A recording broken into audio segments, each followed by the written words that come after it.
Nah, teman-teman, setelah perkenalan singkat tadi, mari kita masuklah ke sesi drama konseling dari kelompok kita. Nah, di dalam kelompok kita ini nantinya akan mementaskan sebuah drama konseling yang tentunya akan ada beberapa tahapan yang terjadi seperti di konseling dunia nyata. Apa saja tahapan-tahapan tersebut? Nah, mari ikuti saya. Yang pertama ada tahap pembukaan atau initial stage. Nah, dalam tahapan ini memiliki sebuah tujuan, yaitu menciptakan suasana aman dan nyaman. Jadi di situ konseli dan konselor itu menjalin sebuah hubungan yang akan menciptakan suasana aman dan nyaman antara keduanya. Terus yang kedua yaitu menjelaskan tujuan konseling. Nah, di sini konselor itu harus menjelaskan tujuan-tujuan konseling kepada seorang konseli. Terus yang ketiga yaitu membangun hubungan antara konselor dan konseli. Seperti yang poin pertama tadi, jadi dalam tahap initial stage nanti itu seorang konselor itu harus membangun hubungan yang baik kepada seorang konseli, karena akan keberlangsungan kelancaran konseling yang baik itu bergantung kepada hubungan konselor dengan konseli.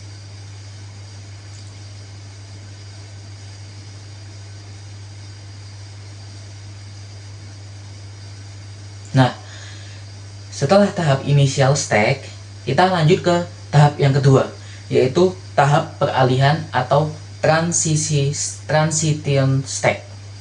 Nah, dalam tahapan ini memiliki sebuah tujuan, yaitu mengurangi kecanggungan awal antara konselor dengan konseli. Terus yang kedua yaitu memulai eksplorasi perasaan dan masalah secara umum. Terus yang ketiga yaitu membantu peserta merasa aman dan nyaman. Jadi di situ peserta itu harus dibantu supaya supaya konseli itu dibantu supaya konseli itu tidak merasa ditekan gitu. Jadi itu konseli itu harus merasa nyaman lah ibaratnya di ruang konseling itu. Nah, terus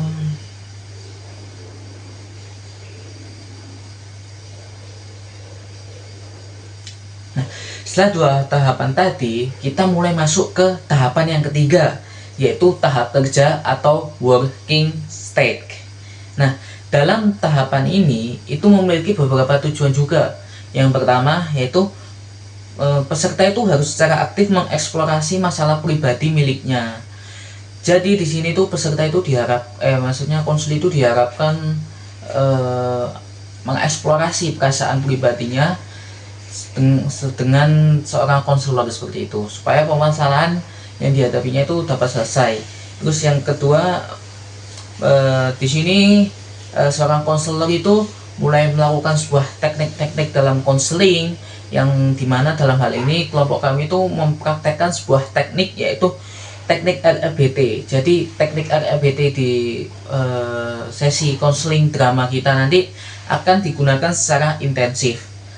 Lalu di sini juga ada beberapa tujuannya, yaitu terjadi proses pengubahan pikiran dan perilaku. Di sini ada perubahan pikiran dan perilaku yang dilakukan oleh konselor kepada konseli. Nah, pada tahapan ini juga memiliki sebuah ciri-ciri. Apa saja ciri-ciri tersebut? Yang pertama yaitu dalam tahapan ini peserta itu mulai mengungkapkan perasaan-perasaan yang mendalam. Jadi perasaan-perasaan yang dipendamnya selama ini tuh mulai diungkapkan oleh seorang konseli kepada seorang konselor. Terus di sini tuh juga konselor itu mulai aktif lah menggunakan teknik-teknik yang digunakan selama sesi konseling. Berhubung kelompok kita itu membahas teknik REBT atau Rational Emotive Behavior, jadi di sini tuh konselor itu mulai aktif lah menggunakan teknik-teknik REBT tersebut dalam sesi konseling nantinya. Terus terjadi restrukturisasi pemikiran dan munculnya sebuah solusi-solusi. Jadi dari penyampaian masalah yang diberikan oleh konseling, nanti akan muncul juga sebuah solusi yang diberikan oleh konselor nantinya di dalam tahapan-tahapan ini.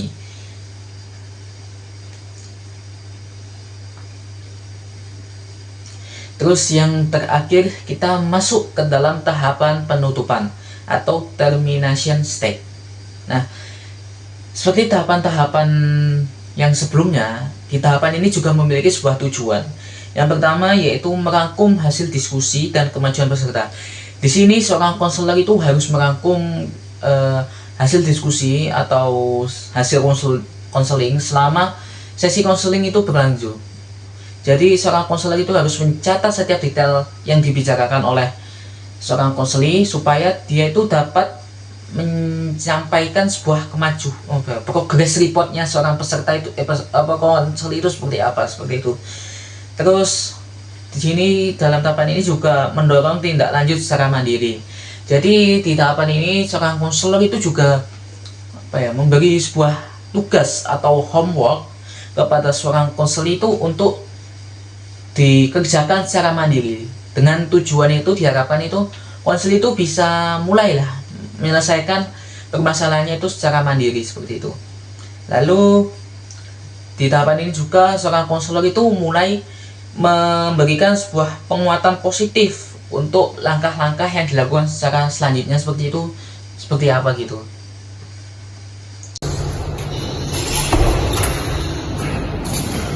Selamat pagi semua.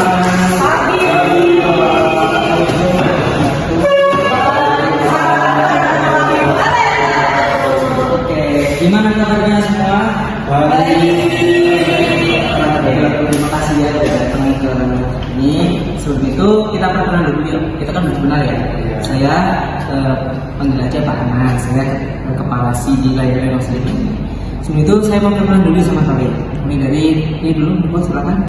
Nama saya Cindy Chelsea Kristianto, biasanya saya dipanggil Cindy. Oke, Mbak Cindy ya. Silakan selanjutnya. Nama saya Maya Farah Nasamila, Bapak bisa panggil saya Maya. Oke, monggo. Ini Nama saya Destia Lartinesha, bisa dipanggil Destia atau Laras. Aku dari Prodi Pelita. oh iya, Nama saya Ahmad Zadani Ramadan, bisa dipanggil Mama. Mas Rama. Monggo, silakan. Nama saya Muhammad Faizin Rosid, bisa dipanggil Faiz, dari Fakultas Ilmu Pendidikan S1 Prodi Bimbingan Indonesia. Oke. Dalam sesi konseling nantinya kita akan menggunakan beberapa teknik occupational emotive behavioral therapy.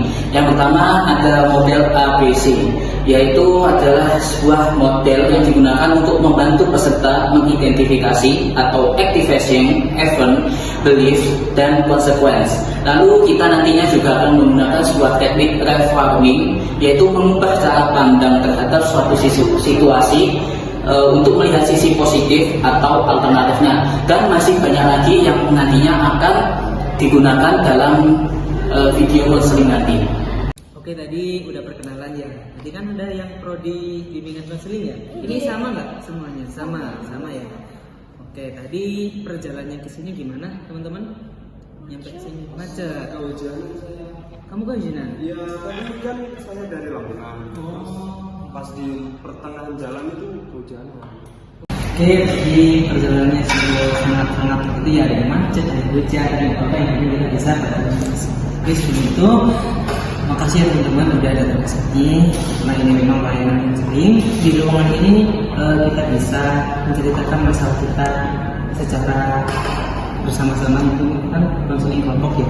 Memang masalahnya itu bisa ke masalah privacy gitu ya, tapi aman aja kita di sini karena ini kita akan ada rahasia di antara kelompok juga sama Pak Nasim juga sebagai konseling itu.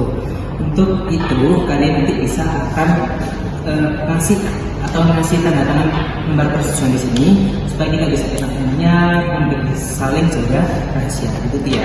Monggo silakan.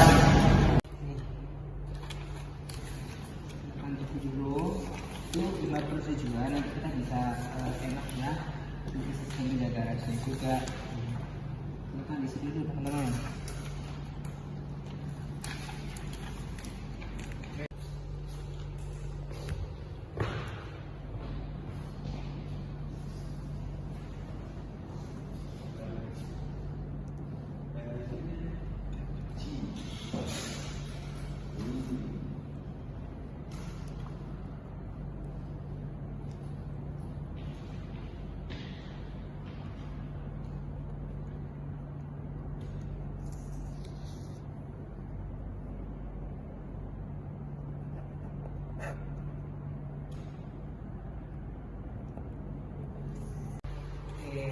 semua ya. Dan nanti karena ini ada gambar tujuan, kita memang ada di sini udah tertera tanda tangan kalian ya. Jadi aman aja kita ngomongin di mana terserah kalian. Masalahnya apa kita diskusikan tentang masalah. Oke, kita bisa nanti konseling bersama yang mengaku pikiran kalian itu seperti apa, kita bisa diskusikan bareng-bareng ya. Monggo silakan dari Mbak Cindy dulu. Ya, masalahnya apa nih Kak Cindy yang mengganggu pikirannya? Kalau masalah sih saya lebih tertekan ya Mbak. Akhir-akhir ini tuh saya kayak merasa jabat stres banget gitu loh. Sangat berat banget Iya, apa masalahnya? itulah.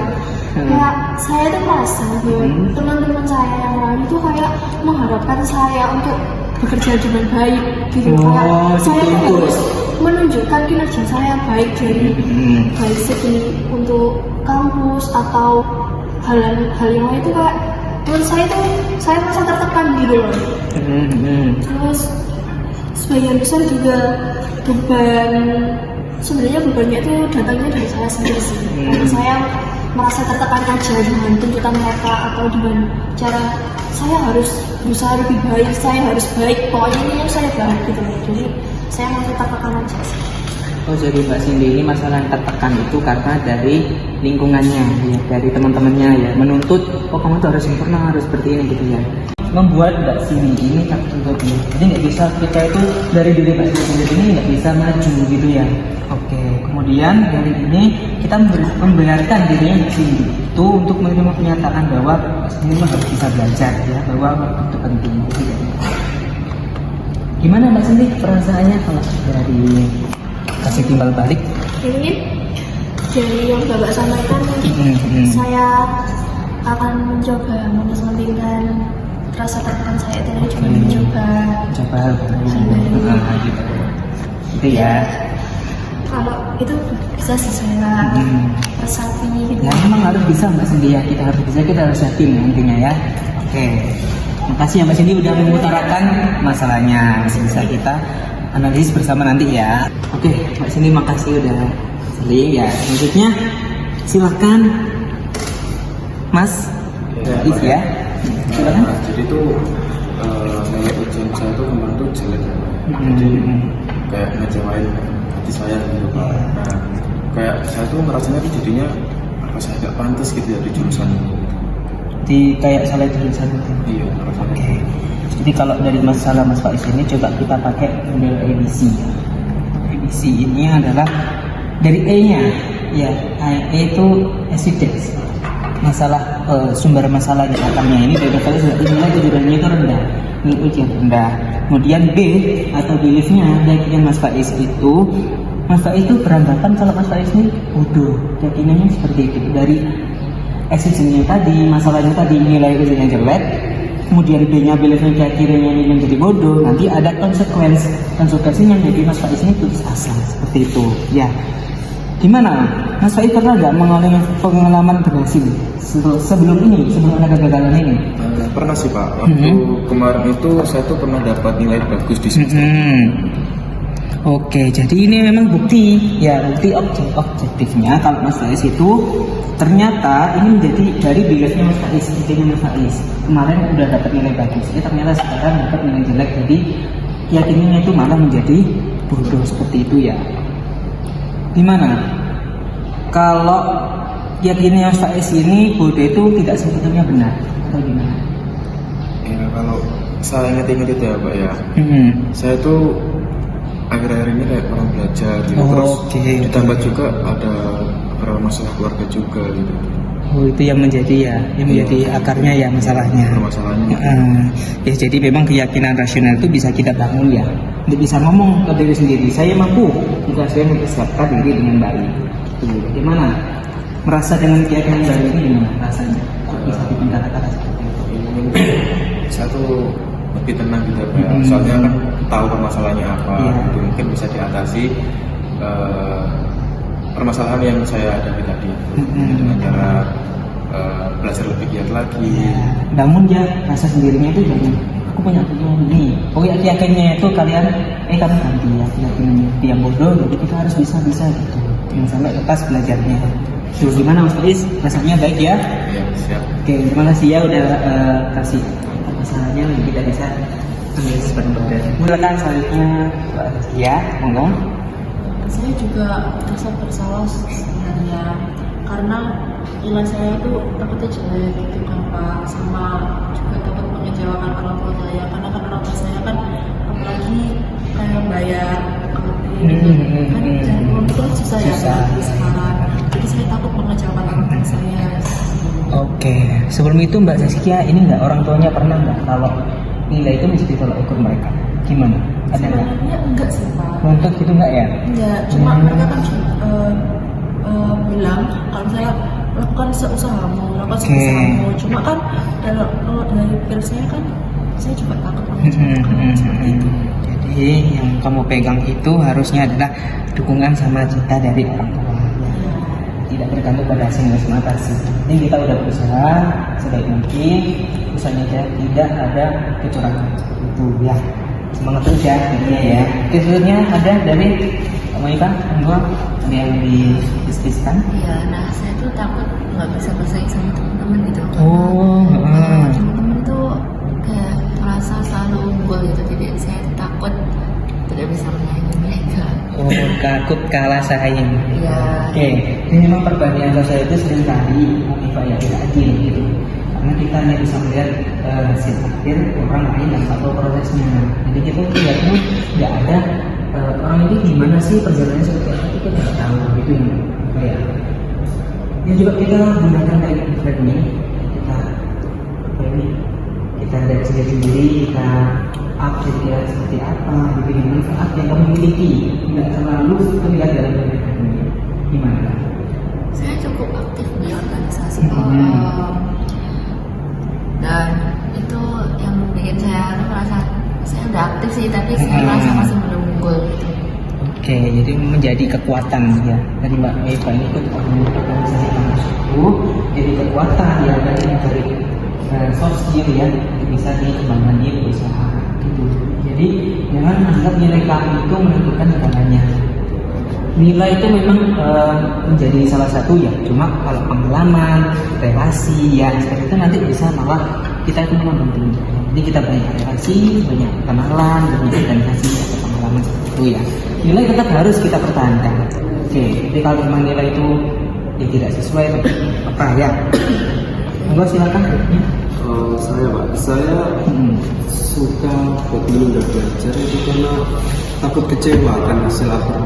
Tapi pas waktunya itu malah saya cemas karena saya itu nggak siap. Nggak siap.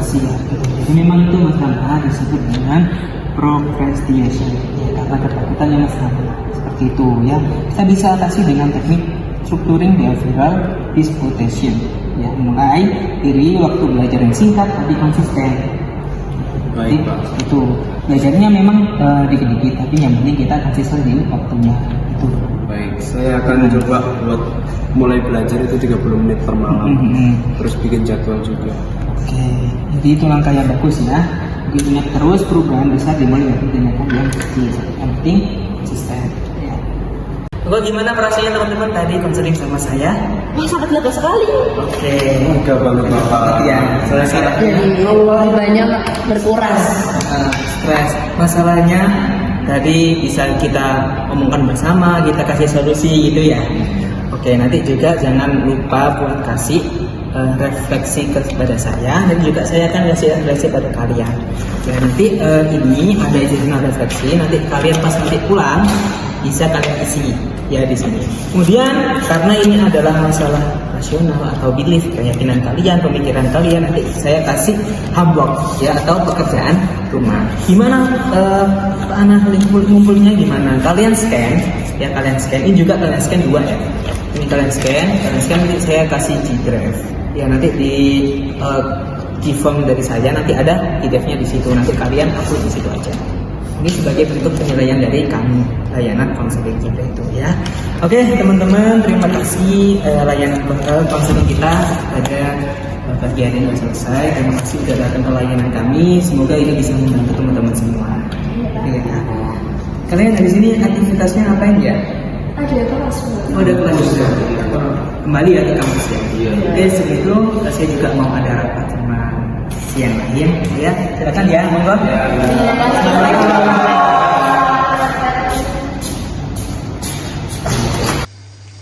Nah, 4 tahapan tadi merupakan sebuah tahapan yang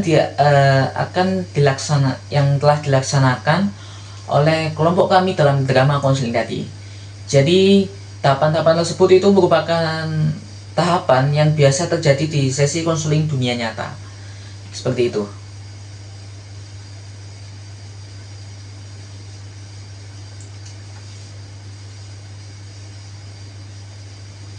Nah, cukup dari saya.